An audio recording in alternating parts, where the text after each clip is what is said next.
Online गेममध्ये पैसे लावून त्यातनं मोठं नुकसान झाल्यामुळे हजारो कुटुंब उद्ध्वस्त झाल्याची अनेक उदाहरणं मागच्या काही काळापासून समोर आलेली होती आणि म्हणूनच या ऑनलाईन गेमवरती बंदी घालावी अशी मागणी अनेकांकडून केली जात होती। माझ्यासोबत शिवसेना ठाकरे गटाचे खासदार ओमराजे निंबाळकर आहेत।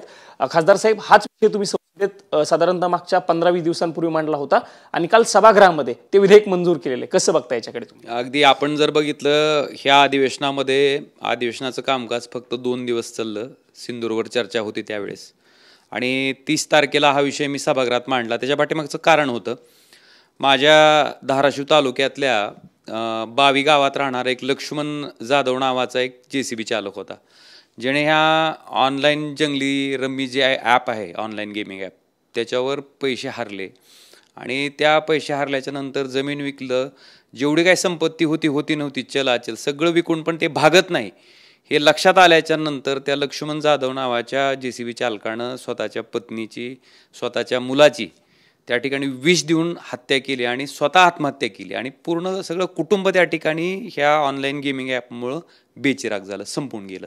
हे फक्त एक उदाहरण आहे आणि अशा पद्धतीचे असंख्य उदाहरणं ग्रामीण भागात आहेत, महाराष्ट्रात आहेत, नव्हे तर पूर्ण देशभरात आहेत। आणि हीच दाहकता लक्षात घेऊन मी 30 तारखेला संसदेत हा विषय मांडला होता।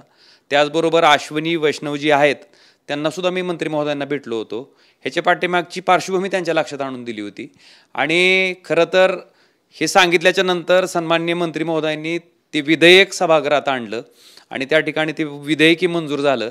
त्याच्याबद्दल निश्चितपणे मी अश्विनी वैष्णवजीचं मनापासून आभार व्यक्त करतो, धन्यवाद देतो, कारण त्यांच्या ह्या निर्णयामुळं त्या ठिकाणी ग्रामीण भागातील लाखो कुटुंब त्या ठिकाणी देशोधडीला लागण्यापासून वाचलेली आहेत।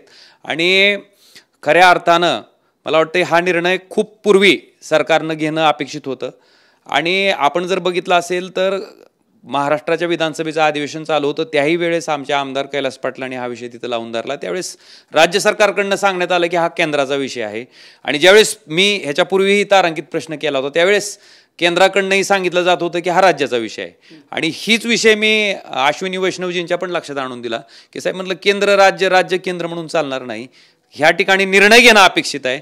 आणि त्यांनी तशा पद्धतीचं विधेयक सभागृहात आणलं, ते मंजूर झालं, निश्चितपणे त्याच्याबद्दल समाधान आहे आणि अश्विनी वैष्णवजीचं सुद्धा मी त्या ठिकाणी आभार आणि धन्यवाद व्यक्त करतो। Dream11 असेल किंवा इतर वेगवेगळे ॲप्स असेल, खास करून क्रिकेट आणि इतर सगळे रम्मी सारखं ॲप असेल, या सगळ्यांमुळं पैसे लावले जातात, त्यांना आकर्षित केलं जातं तरुणांना, खास करून तरुण पिढी या सगळ्यामध्ये अडकल्याचं आपल्याला बघायला मिळालेलं होतं। हाच मुद्दा तुम्ही प्रामुख्याने उपस्थित केला होता। तुम्ही लक्ष्मण जाधवांचं जे उदाहरण सांगितलं होतं ते एक बेसिक किंवा एक उदाहरण होतं, तसं अशा अनेक लाखो कुटुंब उद्ध्वस्त झाले त्याच्यामुळं। बिलकुल बिलकुल, म्हणजे अनेक उदाहरणं देता येईल। आता मी म्हणजे नाव सांगू शकत नाही, एका हिंगळजवाडीच्या तरुणानं जो की आडतीचा व्यवसाय करतोय, त्या तरुणानं ह्या ऑनलाईन जंगली रम्मी ॲपवर जवळपास 2 कोटी रुपये त्या ठिकाणी जे सोयाबीनचे पैसे होते आलेले ते पैसे त्या ठिकाणी खर्च केले। शेवटी त्याच्या वडिलाला जी असणारी जमीन आहे ती विकून ते पैसे त्या लोकांचे देणं भाग पडलं। मला वाटतं हे उदाहरण आहे फक्त, पण असं प्रत्येक गावात जरी आपण गेलो तर असे 20 ते 30% प्रकरणं आपल्याला लक्षात येतील। काही गोष्टीची चर्चा होते पण काही गोष्टीची चर्चा होत नाही। अनेक आत्महत्या ग्रामीण भागामध्ये झाल्यात। देवळालीला सुद्धा अशाच जंगली मला वाटतं ऑनलाईन ॲपमुळे एका तरुणानं त्या ठिकाणी आत्महत्या केलेली आहे। मला वाटतं असंख्य प्रकरणं आहेत आणि खरं हा सामाजिक विषय झालेला होता आणि पुढच्या पिढीला जर वाचवायचं असेल तर ह्या ऑनलाईन गेमिंग ॲपवर बंदी आणण्याशिवाय दुसरा कुठलाही पर्याय नव्हता आणि ती आणली, त्याच्याबद्दल समाधान आहे। आणि आपण जे म्हणताय ते अगदी बरोबर आहे, ग्रामीण भागातले तरुण अक्षरशः देशोधडीला लागले होते, पुढची पिढी बर्बाद होण्याच्या मार्गावर होती, ती मला वाटते सरकारनं वाचवली।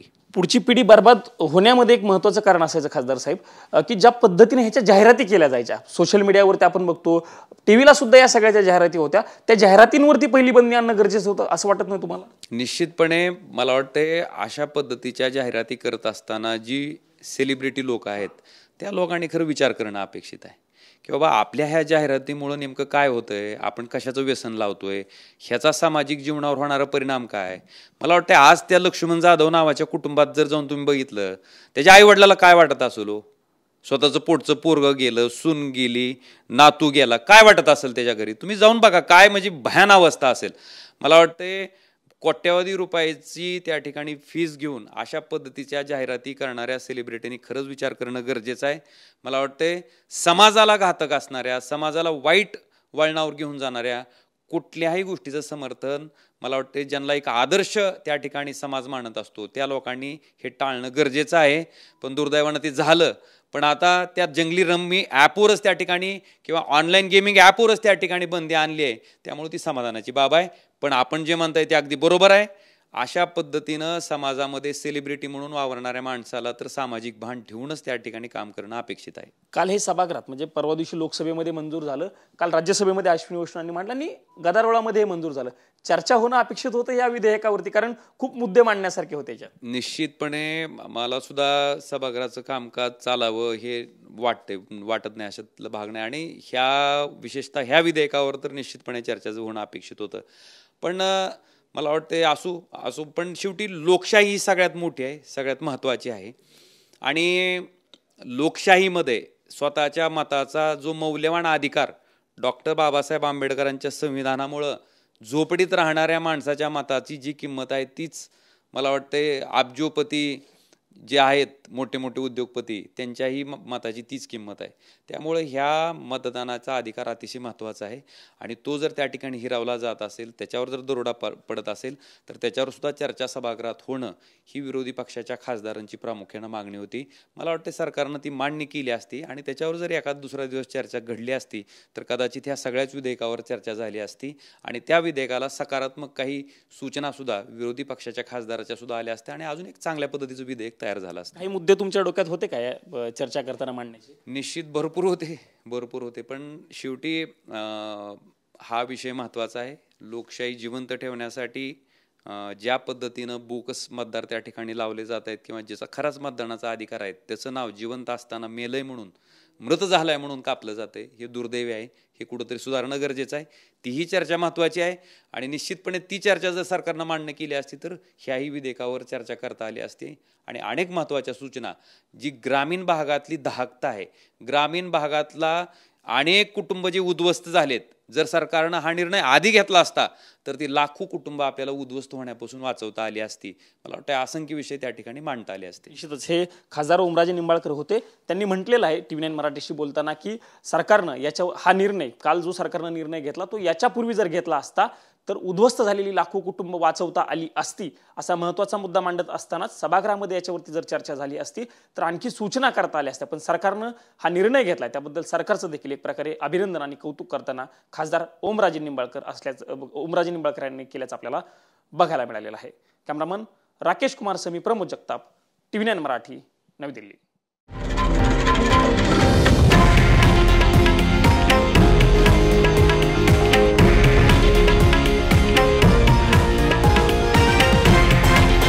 हे आहे देशातील नंबर 1 न्यूज नेटवर्क आणि आपण पाहत आहात TV9 मराठी, एकमेव.